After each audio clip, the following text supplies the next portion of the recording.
Well, hello again, everybody. This episode of the podcast is sponsored by 101 Hemp, the makers of premium, full-spectrum, raw CBD oil products.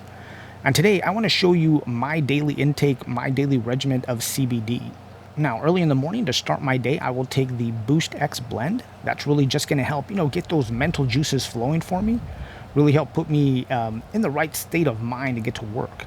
And check this out. I was talking to Justin yesterday, and he handed me the Boost X, but an espresso flavor. And he said to try it in my coffee. But you know what? It's been really hot the last couple of days. Haven't had a chance to have coffee, but as soon as it cools down enough to have some, I'm going to put this in it and see how that goes. And since I work construction, later on in the day when I get home from work, I'll take the Alleviate X, because that's really going to help kind of smooth over any kind of, sore muscles or inflamed joints that I may have picked up throughout the day, because some days are a little rougher, a little more strenuous on the body than others. So the Alleviate X really does help me relax when I get home from work. And then about an hour before I go to bed, before I hit the sack and it's time to go to sleep, I'll take a half a dropper of the Chill X, because that really is going to help, quiet my mind and just help me not to have to think about or have to start thinking about, what I have to do the next day.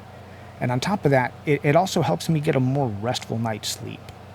So go over to 101hemp.org, order yourself some premium, full-spectrum raw CBD oil products, and don't forget to use coupon code IMGS25 so you can get 25% off of that order.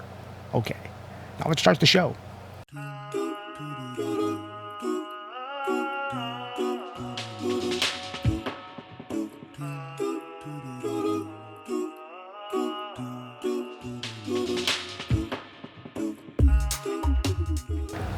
Brothers and sisters, welcome back. This is the In My Grow Show. I'm your host, Alex, and I want to thank you once again for taking the time to hang out. I truly do appreciate it, man. Now, it is Labor Day weekend, and again, it is a million degrees outside, man. I don't know what is going on, especially in California. I think yesterday it was like 115 up here where I live. The day before that, it was up in the upper 110 or something. It's been crazy. I don't remember California being this hot, even as a kid. I think we broke the planet, folks. It's very possible. It's very possible. But don't forget, excuse me, I need to drink some water. Now, what I was going to say is that when it gets that hot, don't forget to cover up your plants. Heat stress is an actual thing. And another reason why I'm covering up my plants is because remember last week how I put out those green lacewing larvae? Predators don't do well in high heat like that. So I covered them up, one, to protect my plants, but secondly, also to protect those predators. I knew it was going to get warm this coming weekend. I didn't realize it was going to be like a heat wave of 115. So yeah, I'm really not sure how many of those little predators survived the heat wave, but either way, I'm just going to wind up buying another set of lacewing egg larvae just to replenish that, man. That heat wave, I'm sure, did a number on them. And when I ordered the green lacewings originally, I was also going to get the Californicus mites, which do a lot better in high heat. But again, I didn't think it was going to get that hot, man. I didn't think it was going to get that hot. Looking back, I should have got the mites instead, or with them. So yeah, that's what's going on in my cannabis garden. So I don't know if you know this or not, but I'm a really big fan of sci-fi movies. And I watched one this past week called Sputnik, which I thought was really cool. It's about kind of like an alien symbiont who takes over the body of an astronaut. It was a Russian movie, and it was all subtitled, so if you're going to watch it, you're going to have to read through it. But it was really a bitchin' movie. It was really well made. I liked it. Now, just as a reminder, if you are a cannabis company, the most inexpensive and cost-effective way to reach out to your fans or to let the general public know about your services or what new products you have coming out, the best way to do that is to advertise with the In My Grow Show podcast. You can send us an email to inmygrow@gmail.com, and we can absolutely figure out the best way to do that for you. Okay, now let's get to the strain of the week, and today we're going to talk about the Prayer Pupil, which is a cross between the Star Pupil and the Prayer Tower Sativa, which is a lemon Thai phenotype. So now the taste has this really floral, lavender, like citrusy, peppery type of taste and smell to it. And then like at the exhale, like at the very end of that exhale, it had this kind of fuely, chemically gassy flavor. It was nice. I enjoyed it. This was a heavy hitter. I mean, I got really high, man. It came in at a 22% THC. And it was really racy too for me. I mean, it really just kind of had my head going in a lot of different directions. A little hard to focus in that initial 20 minutes of that high just because I was so fucking high. But after that, it was a pretty nice plateau. Again, nice high plateau. If you are new to cannabis or you have a very low tolerance, don't get the Prayer Pupil. If you're going to go party and have fun, get the Prayer Pupil, man. This is the one for you. And this was put together by Autumn Brands. Let's see, here's a little flower of it. Can you focus in on that? Does that focus? No. At all? Nope. There, just barely. But anyways, it looks nice.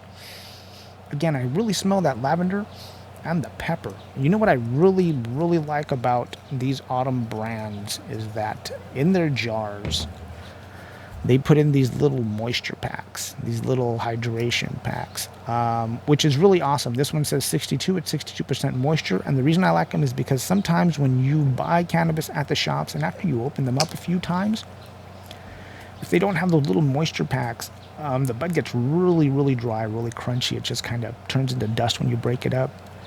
A good solution to that, for me anyways, is since I do have access to cannabis leaves, I just put one leaf in there, moistens them up. Some people have put like, a tortilla piece in there. It'll moisten it up a bit.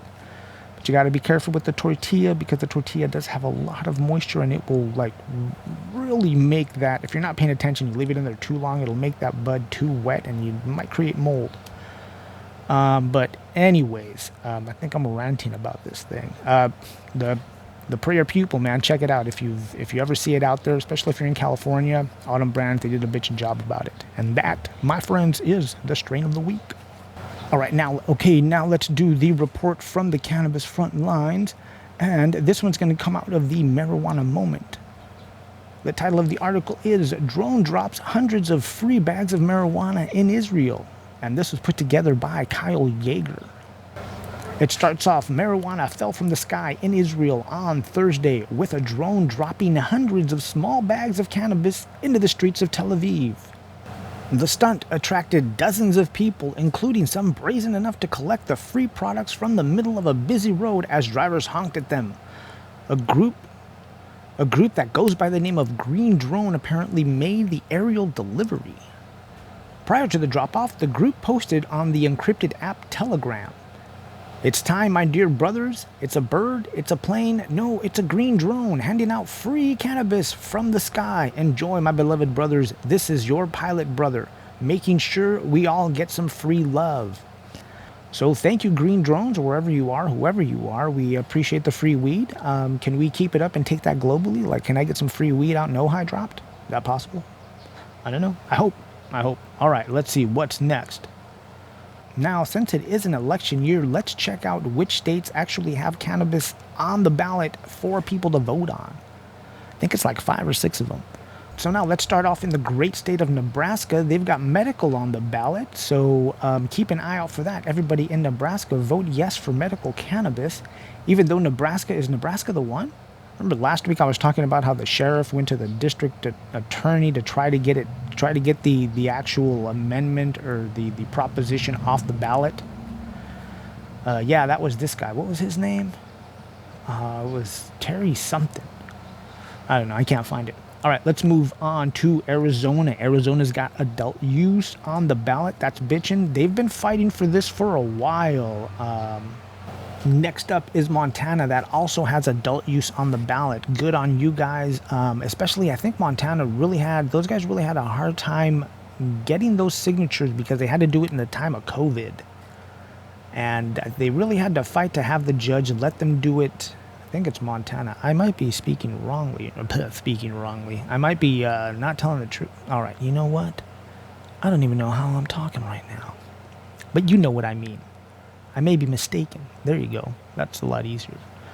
Yeah, Montana, good for you guys. Now, New Jersey as well is doing adult use. Now, the cool thing about New Jersey, what I like about New Jersey is that it says here,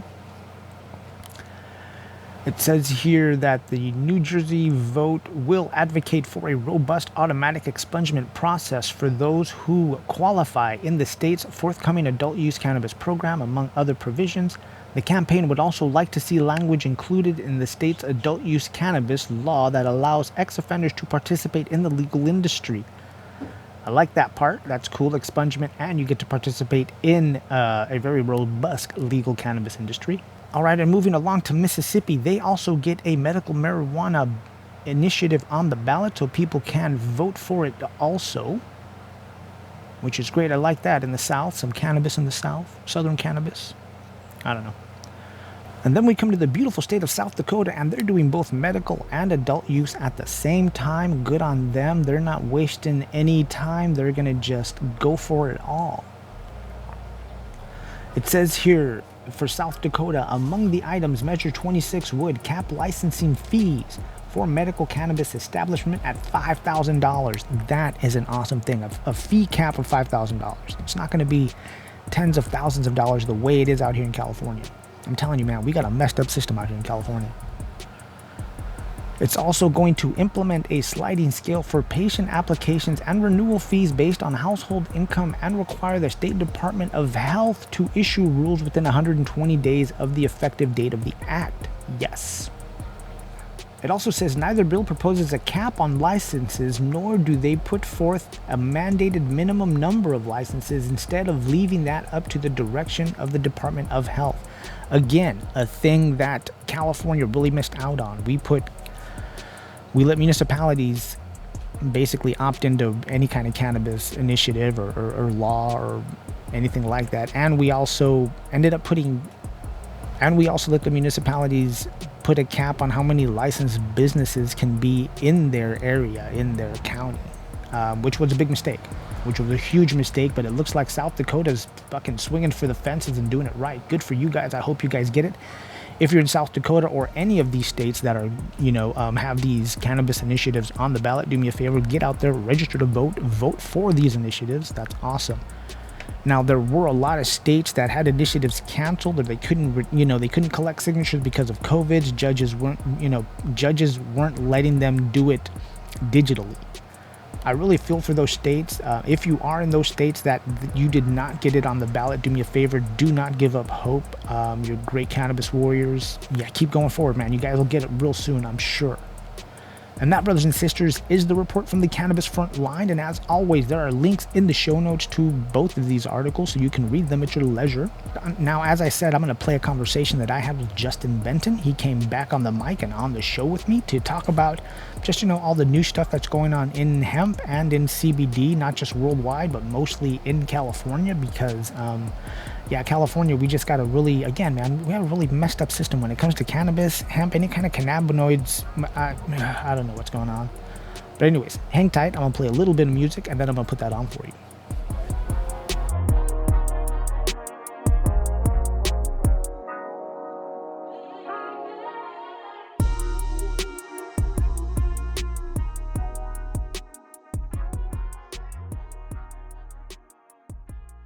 Well, brothers and sisters, check it out. Once again, I have with me on the mic Justin from 101 CBD. Justin, brother, thank you once again for being here. Appreciate Love to be here. The time, always.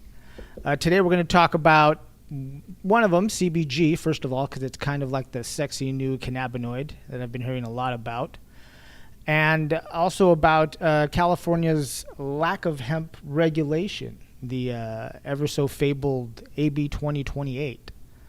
But first, getting into the CBG. So this is our third take now. But of this particular episode, and last time we were down at your other storefront down by the beach, and next door you have a taco. There's a taco shop. You don't have them, but there's a taco spot. Pure Pont Tacos, right there on Seaward. They make really good tacos, by the way. Yep.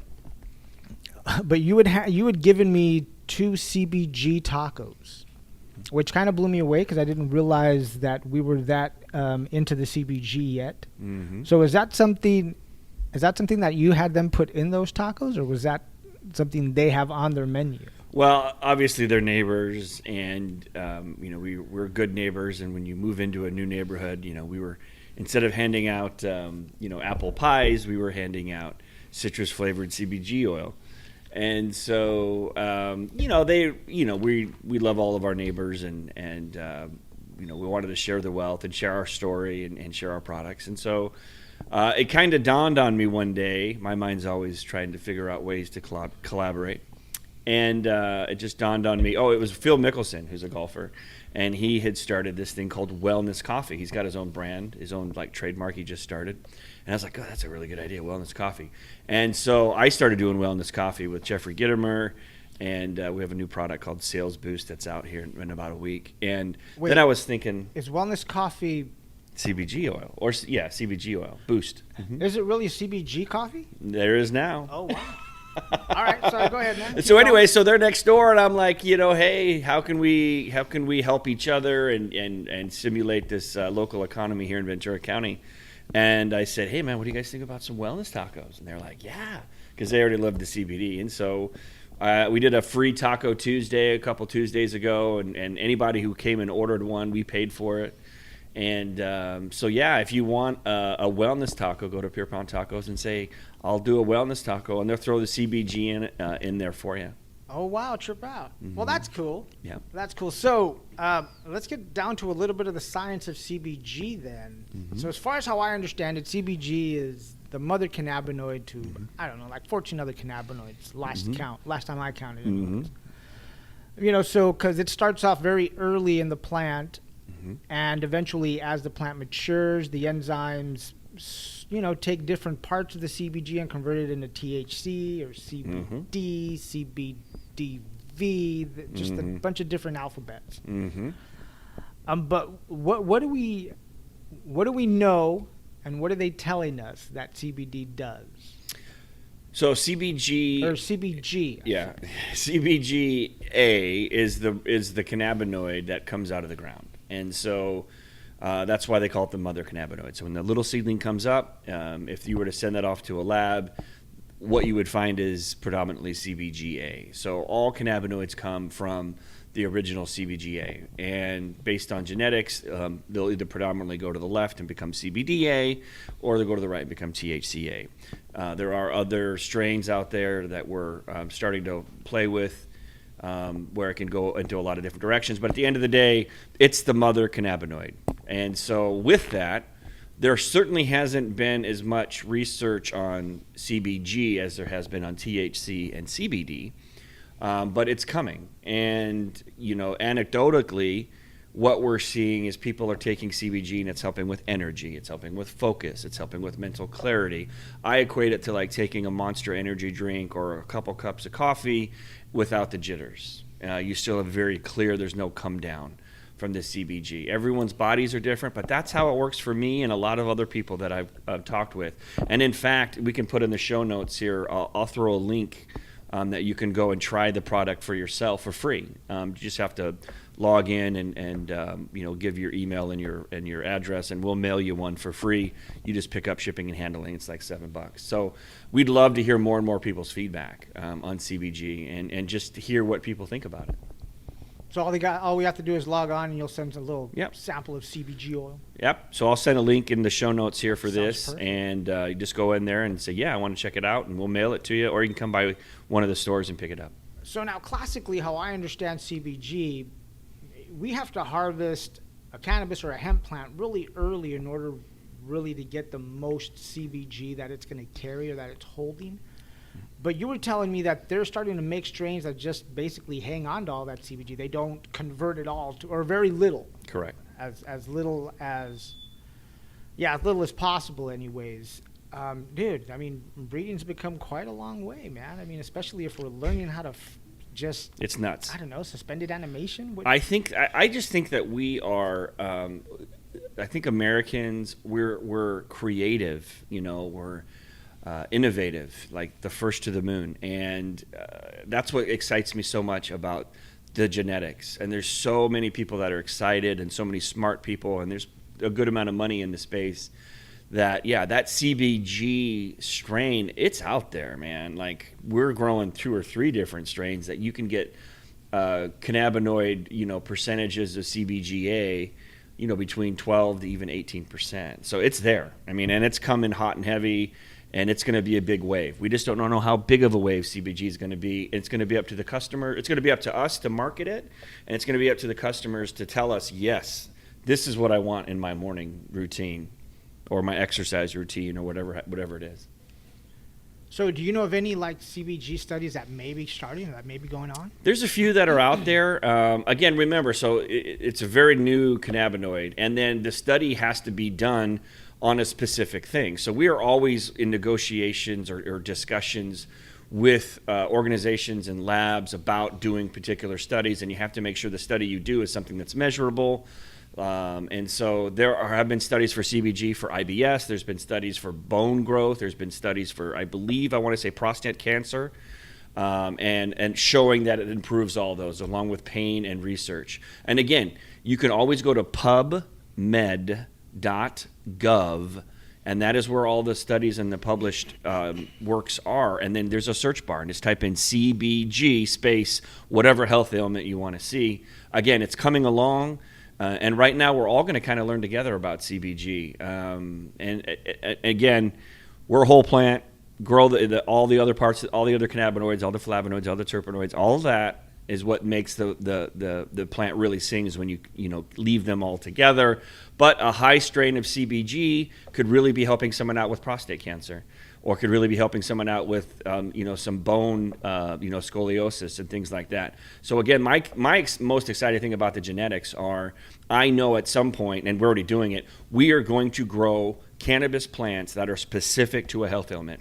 And we're going to be growing cannabis plants that are specific to our DNA. Just like we get those DNA matches, we are going to be able, based on our DNA code match, figure out which terpene profile, which flavonoids, which cannabinoids speak best to our DNA code. And we're going to literally be able to grow a plant in our backyard within the next couple years that is Alex's plant, and it lights you up the way it needs to, health-wise. Ooh, I need that. I need like 5 of them, different ones. Yeah. So it's coming. I'm very excited about down. genetics. I'm very down. excited. Let's do it. Yeah, it's coming. All right. Hey, so switching a little bit of switching lanes here with you. So. Yeah. I was reading an article, and it never really dawned on me until I read this article about the actual CBD illicit market. I never realized that is there a big CBD black market? I mean, it's called Amazon. No. But very possible. Yeah. So I mean, here's the thing. There was 500,000 acres grown last year of CBD in our country. 80,000 was in Colorado, about 40,000 in California. Colorado got the lead.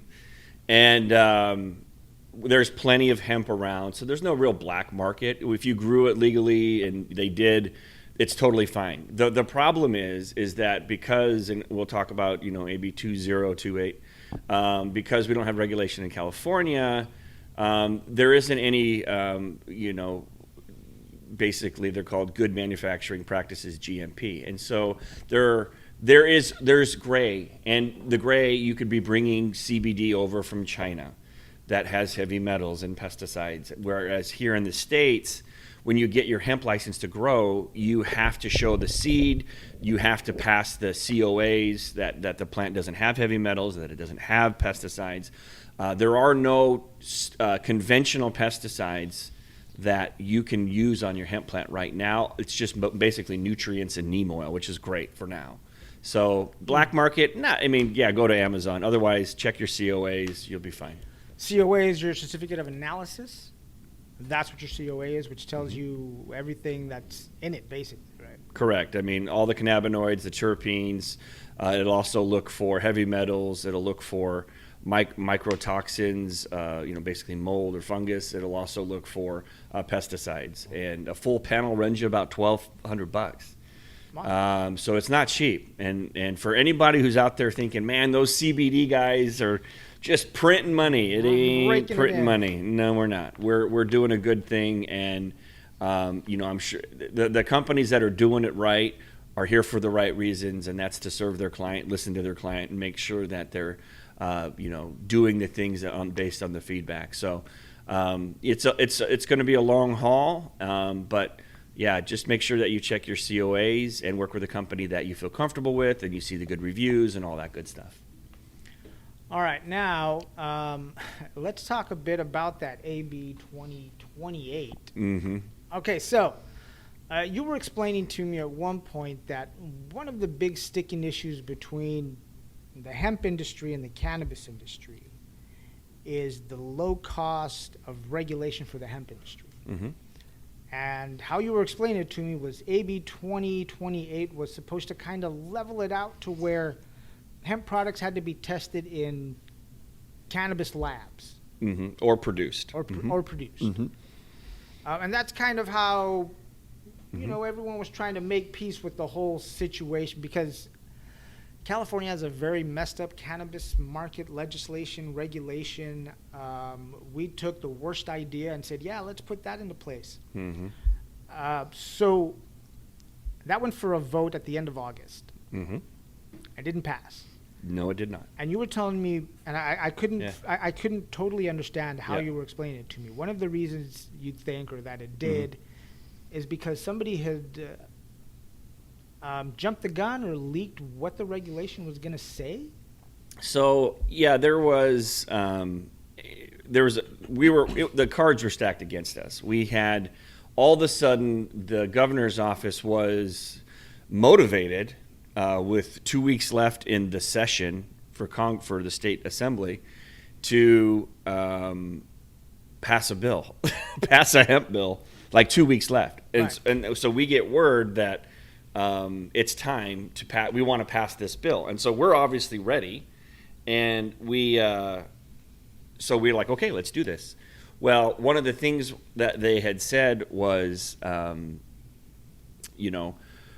you've got X amount of time to actually get it done, and here's the 17 different things that we want to have that are going to be knocked off one by one. And so at the end of the day, the timeline is what really got us. But in the middle of negotiations, one of the lobbyists on the hemp side, for whatever reason, decided, I don't know, they decided to leak an old version of what the state was proposing. And what the state was proposing was preposterous, and that's what the article said. And this was right in the middle of negotiations with like a week to go. And so it didn't help. It got the hemp farmers all pissed off. So when you say negotiations, who are you guys negotiating? The governor's office. So the governor's office has its, staff. So by the time you guys go to the governor's, did you guys already have like a unified kind of idea of what we knew what we wanted? Yeah, we had done this before. We were very close to passing AB 228. But yes, so they came to us with, we want age restrictions. We want only CBD to be sold in California. We want dosage limits. I mean, like unprecedented crazy stuff. And they didn't want to allow smokable hemp. That was the sticking point. Smokable hemp was what got a lot of the California farmers upset, because that's how they're making money right now, because you can sell a pound for $300 versus $10 for normal, extraction purposes. So they got that's why they got upset. Why do they not want smokable hemp? What's the we want smokable hemp. Hemp farmers do. Hemp community's totally fine with it, but the government doesn't. The FDA has no model for regulating smokable anything. And you know how they are with vapes. I mean, they don't have the capacity, they don't have the expertise, they don't have the budget. But the FDA, but wasn't this going through the government? Well, the FDA is the one who's bringing up all those crazy things through our California Health Department. That's the mask that they're wearing. The FDA is directly involved, and that is a quote from Patrick Goggin. There's no two ways about it. The FDA is using our California Health, our public health, as a test balloon, trial balloon, to see what they can pass. And if they can pass a restrictive California hemp law, then that can be the model that the rest of the country can use, and then the FDA can keep as much of the Epidiolex synthetic CBD pharmaceutical lane as open as the Autobahn. So that's what happened. Patrick got all of that stuff, and California Hemp Council, if you want to be a part of the movement, California Hemp Council with Patrick and myself, that's what we knocked everything down but smokable hemp. And the farmers weren't happy about that. And the smokable hemp, we were going to try and negotiate in May. It wasn't going to be enforced until May. Texas has made it illegal. Other states are, and it's up for debate. But that was the one sticking point that kind of fractured the hemp community. And what we always say is, if you want to have a seat at the table, you want to have a say, then you need to join the fight. And join the fight means join California Hemp Council or hire your own lobbyist. Or, you need to, if you want to get in the fight and help write the rules, then the simplest thing to do is join California Hemp Council. You can join for $2,000. And we have higher memberships than that. But if you want a seat at the table, then let's all come together. Anyways, the biggest thing was it wasn't enough time. And that little hiccup with the leak, which made the hemp farmers get upset and freak out, and other people that were uninformed, it wasn't going to pass. And so it didn't. But one of the things that it would have done was it would have allowed hemp-derived CBD products into cannabis dispensaries here in California. Correct. It would have. That wasn't up for debate because we had already pre-negotiated that with the Cannabis Control Board and the cannabis advocates in the dispensary, line. So we basically said, look, in order for a hemp-derived CBD product or cannabinoid product to end up to be sold in a dispensary, it has to be manufactured at a dual facility that is allowed for quote-unquote marijuana, which is what they call it here in the state. And it has been passed both all of the testing parameters for marijuana and the Cannabis Control Board and the dispensaries, and it has passed everything that it needs to pass for the hemp CBD inspection. And so that was the compromise that we were fine with. And it's not going to that one's going to be a tough one for a lot of CBD companies to be working with somebody who is dual licensed. But that was the compromise. So is it going to be tough because the cost of doing business is going to increase? Or, what's going to be the hard part there for some of those? Well, like for right now, let's say I'm doing everything GMP certified, right? And that costs a bunch of money to get GMP certified. But I'm certainly not doing everything marijuana certified. And so that's a completely different level of certification. And at this point, I'm not planning on getting it because I didn't get into this industry to sell THC. Right. So I would have to partner with someone, a co-packer or a formulation company or a manufacturer company who has a dual license. And I've talked to a few. And if you do that, feel free to give me a call. I'm open. I would have to, negotiate a price with them. It's more overhead. I might have to make more product because they're only going to do like a product run of 5,000 products instead of me doing 100 at a time. Sure. So it's kind of like working with Amazon. You have to put a lot more inventory towards it. There's probably going to be some more overhead cost that you could have done, as ineffective or as effective as possible, as inexpensive as possible if you were just making hemp-derived CBD.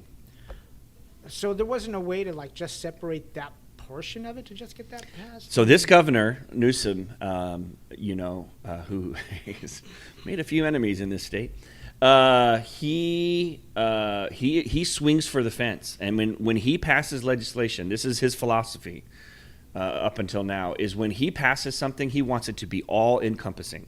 He does not want to bifurcate, little teeny things one at a time. He wants to pass the whole Supreme Pizza, and that's just the way he rolls. And it makes it really difficult to, of course, the simplest thing would have been when we had our hiccup last time with AB 228 was just say, okay, fine, CBD is allowed to be sold in retail stores as a natural supplement in food and beverage, done. And that would have passed. But that has not still passed, so now it is still gray. The one good news is that the governor's office did say, and they made a commitment to us that, look, as long as you're following good manufacturing principles and in good faith, creating a hemp-derived CBD product the way you're supposed to, you're good to go. We're not going to have any enforcement. We're not going to have any stuff pulled off the shelves. That was the assurance we've got from them. So at the very least, if you're doing things right and you have a commercial kitchen and you're doing things the way you're supposed to do them and you're wearing gloves and doing all the things that you're supposed to do, is sanitizing, then you should be okay according to the governor's office 2 weeks ago. But yeah, it was a disappointment that we didn't get it passed. But we'll start negotiating again in December after the elections, because then everyone gets elected in the state here in California, and then they're going to want to start working on their calendar and, you know, with their priorities, and that's when we'll start picking up the negotiation again in December. Hey, so let me ask you, there's been, you know, some mention that the MORE Act might pass, or at least might get a vote on it. Sure. Which basically removes cannabis from the Controlled Substance Act of 1970. But I'm wondering, if that passes, how does that affect the CBD industry in this aspect? I mean, as a business owner, does that just, all of this with California just goes away and you just start doing business as, you know, hopefully interstate commerce? Well, I mean, we obviously sell nationally and internationally, so that wouldn't change us. We have a store in Denver as well. But, you know, the biggest difference would be if the bill, and I still believe, you know, that next year we are going to pass federal legalization. I think the coffers need to be filled up.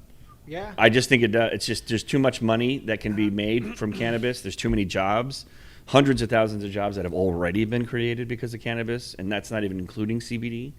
And it's too much of a no-brainer. The American people, I think, are somewhere between 65 to 70% in favor of passing recreational marijuana. And so it's, in my opinion, it's going to pass next year, if not the year after that. But I really believe it's going to pass in 2021. And so it's going to be a game changer, but everything's still going to have to be bought from dispensaries, which why companies like mine need to make sure that my product, the product that we make, can be in those dispensaries, because a hell of a lot more people are going to be going to dispensaries. But do you think it's going to be a federal passage? It's not going to be something like the States Acts, to where every state's allowed to, you know, do their own? One or the other. I mean, obviously, I think that's where Biden stands with the states, and you know, I just believe at the end of the day, we have dug ourselves we are in such a hole right now financially that we're not really talking about. That when the dust settles and we turn the page and you know, coronavirus is in the rearview mirror, we're going to look around and be like, okay, there are some serious holes, and we've depleted serious funds from the government. How can we get back on our feet? Just like they legalized alcohol from prohibition back when the Great Depression hit. Same thing. It was like, man, any way we can. I think they're going to legalize federal sports gambling. I mean, they've already hit certain states. We need money. The country needs money, and where are you going to get it? It's not. I mean, you ain't getting it, and you ain't getting it from coal. I'm telling you that much. It ain't manufacturing jobs in coal. Hemp manufacturing, yes. It is a cash crop, and it is something we got to talk about, because I mean, just California alone, I think the governor just came out and said they're halting all evictions till the end of the year, but the renters are still on the hook for what they owe. Where are people going to come up with that money if there's no jobs? They have to have jobs, and hemp manufacturing jobs are going to be there in hundreds of thousands. And we went out to Burning Woman a couple weeks ago and to raise the consciousness of changing from an oil, petroleum-based economy to a hemp bio-based plant material. And we can make plastics and all of those things right now. Hundreds of thousands of real manufacturing jobs with renewable resources, that we don't have to grow cotton with all the pesticides and water it takes to grow that. We don't have to chop down trees that take 25 years to grow. We can make all the things that we're making right now. The paper that I hold right here, everything, the pen that I hold right here, can be made from a bio product like hemp or bamboo. I saw there's some avocado sheets out there, which I think is great. So, I mean, all of that stuff can be made that's renewable and that's biodegradable, and that is the win. And those where the jobs are. That's where the economy is. It's going to be solar. It's going to be, you know, wind. It's going to be all of the renewable sources of energy that we can not only save our planet, so our generations from now will thank us for that, but stimulate our economy now. Wait, what did you say about avocado sheets? Yeah, I just saw. Sheets of what? They're made of avocados, avocado pits. Sheets of paper? Bed sheets. Oh. Yeah, and sugar cane paper, I've seen that too. I mean, all of that, we don't need to chop any more trees down, folks. We can make hemp wood. I've got hemp wood that you can make your flooring out of, your house out of. It's fire retardant, it's antibacterial, it's antimicrobial. I mean, it's coming, and if for those of you that are looking for the next big thing and you want to invest and make a few bucks, hemp is the way to go. And right now, we just don't have the economies of scale. We need more manufacturing. We need to trade all the oil refineries into hemp refineries, and that's what Ed from Pure Hemp has been talking about with Burning Woman and Doug Fine and all that. Well, that's a big thing, though, that we have to get into, at least if we're going to actually do these things with these other materials, is the processing. Because the processing is not there yet. Not yet. I Not mean, yet. And some of the R&D and still in some of these products, Yep. it's not there. Not yet. Not yet. Right. But Exactly. right now with the CBD market now- softening, there needs to it's happening. I'm seeing it. They're coming out with small decortification units. They're building. I just saw that there's a mattress company, I believe in Texas, that is taking the General Motors facility. It was not in use anymore. They're going to turn it into a hemp refinery. I think it's going to be the country's biggest hemp refinery. Wow. And so this was I was reading this week. So it is happening. Whether things are up and running and we're really cranking and getting all those hemp stocks, turned them into plastic, whether that's happening in 6 months or 2 years, that's kind of the timeline I see it. And it's going to happen. And what you can do is buy hemp clothes, buy hemp paper, just keep buying hemp. There's hemp Nike Air Zooms that just came out. Colgate's got hemp seed in it, which actually that's not a very good product. I look at some of the other stuff, so pass on that. But Dr. Bronner's has hemp seed oil. Buy hemp. It's American-made hemp, and it'll continue to support the industry, which will allow it to grow, get capital, and replace the oil refineries and all the plastic waste in our ocean. And hemp seed oil is really good for you? So really good for you. It is. There's nothing better for you than hemp seed oil. Yeah. You can live on it. I mean, it's got the same omega-3s and 6s and 9s as human breast milk. It's got all 21 amino acids in it. I mean, it's the protein building.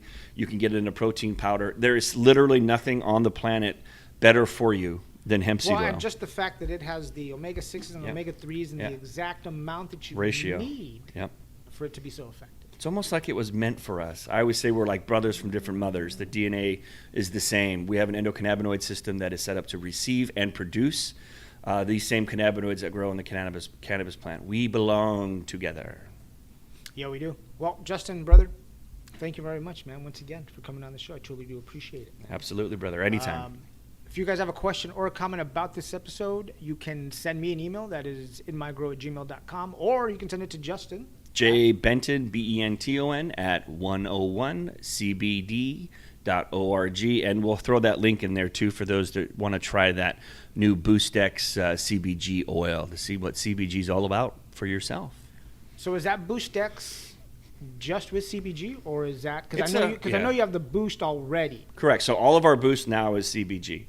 So we've switched. All of our Boost X is a higher strain of CBG. It's still about 25-1. So we haven't switched all the way over to CBG because I'm not quite sure if that's. I know. Yeah, we're gonna take our time. So right now it's 25 part CBD to 1 part CBG. But I can really feel a difference. Like when I take half of a dropper of our CBG Boost X, I feel it, man, and I don't need to take any more. Like I get a little jacked up. Hey, so speaking of some of the products you got, did you guys start with the face cream, or what did you guys start with? Well, we have one called Raw Renew, which is anybody that's ever tried the Raw Renew, and it's mostly women, but if you have eczema, psoriasis, it works out great for that as well. But it rejuvenates the skin and wrinkles and age spots and all those kinds of things, and women, when they try it, they just rave about it. So how is it on baby's skin? It's basically what it turns your hands into. It's as soft as a baby's butt. I know quite. Babies always get that eczema on them, that little dry patchy Works great skin. for that. Works great for that. We have people that come in just for eczema that use the Raw Renew product. So it's CBD is regenerative, neuroregenerative. It's got properties that, again, get our and the CBDA actually communicates to our cells on an individual level. So our cells know what they have the DNA code. They know exactly what they're supposed to grow into, and then the toxins and the pollutants and everything that we have in our society these days are the things that can mutate or mess with too much sun or things like that, ozone. So the CBDA can communicate on a cellular level that actually allows the cell to get back to its true north or homeostasis, which is why, like, I'll have a brown spot on my hand. I had one on my leg the other day, and I just put some of the raw renew on for 3 days, and it was gone. I mean, it was right there. It's crazy, and it's really, really wild. But at the end of the day, proof's in the pudding. Try it. See for yourself. Yeah, you should try it. 101cbd.org, 101hemp.org. And don't forget to use coupon code IMGS25 to get 25% off. All right, brothers and sisters, now for reals. We're out of here. I'll talk to you guys later. Listen to some great music, I'm sure. There you go.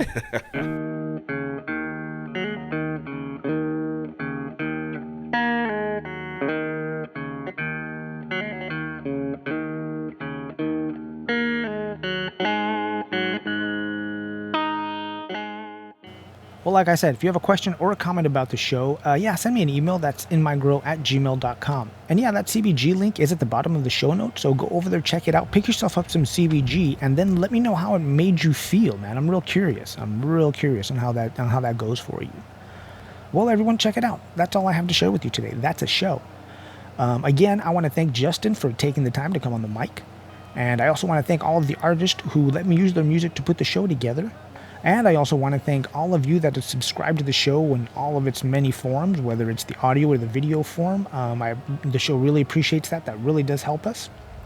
If you haven't yet subscribed to the podcast wherever you listen, then leave a rating and a review. Then go over to inmygrow.com, subscribe to the website, and then go to YouTube. So find us on YouTube. That is the In My Grow Show with Alex. And subscribe to the YouTube channel. And then after you do all that subscribing, just tell 3 other people about the show.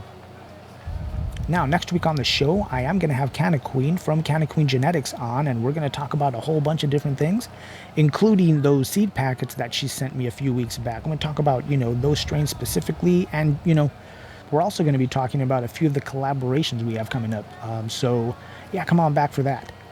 I love you all very much, and also remember to always grow, learn, and teach. I was built to be alone.